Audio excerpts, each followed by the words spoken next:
Hey everyone, welcome back to my channel. Today we're diving into a Mexican classic delight, chicharrones. First things first, we have our beautiful pork belly here. We're going to start by salting the pork fat and patting it into the skin. Now salting the skin isn't just for flavor. It actually helps to draw out moisture, which is crucial for achieving that perfectly crispy texture that we're after. Make sure to be generous with the salt. This step ensures that the skin will become incredibly crispy when cooked.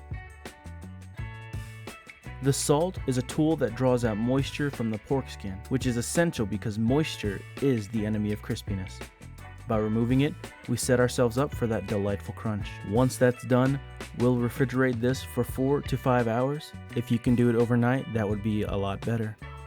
This step is important because it gives the salt time to work its magic and draw out as much moisture as possible.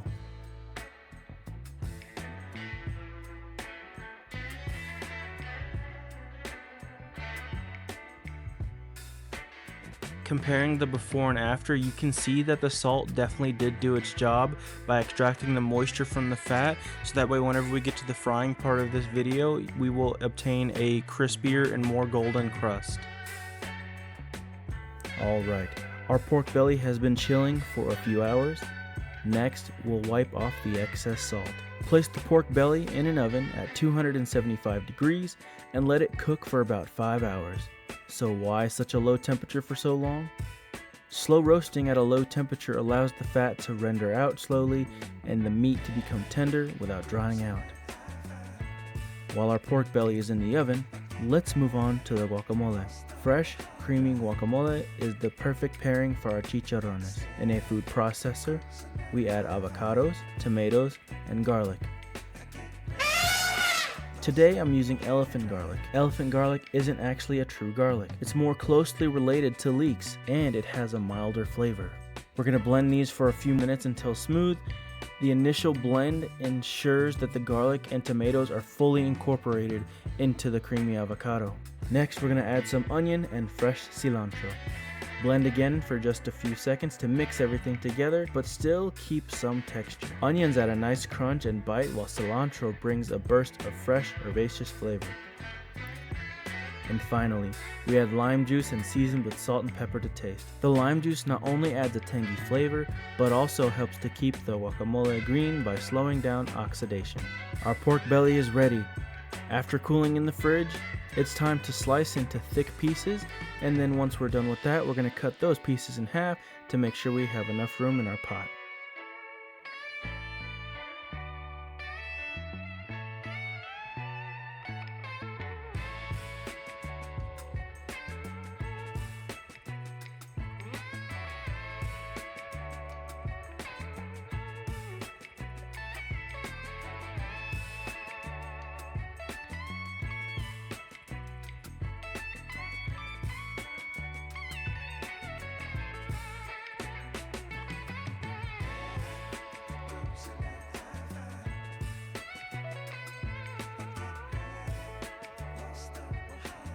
After slicing our pork belly, we're going to heat our oil in a pot to 375 degrees, and once it's reached temperature, we're going to carefully place the pork pieces into a hot oil and cook until they are crispy and golden brown.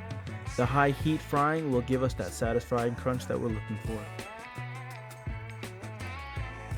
Once they are perfectly crispy, take them out and drain on a paper towel or a wire rack on a tray to remove that excess oil. Also, you're going to want to season this immediately with a season of your choice. Today we are using Kendrick's barbecue all meat rub. This is going to make sure that it sticks very well to our pork belly because it is hot and oily. And there you have it.